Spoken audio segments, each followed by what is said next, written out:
Ayan guys, magandang hapon for today's video. Nag-swimming na ang mga boys. Tingnan natin kung sino ang pinakadako ang mga pinakadako ang kargada.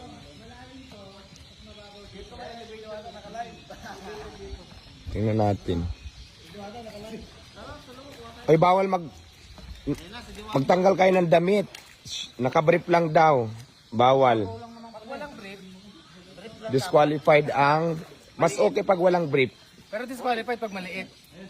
Disqualified pag maliit at saka nakadamit at saka nakashort. Kailangan nakabrief lang. Uy, naku. Ito na. Pinitsura ng mga pagkakabayan. Disqualified kayo. Disqualified ako, nag-brief ako. Ang papangat ng katawan nyo. Ibig sabihin lang nun, Madam D, nalagaan mo kami ng gusto.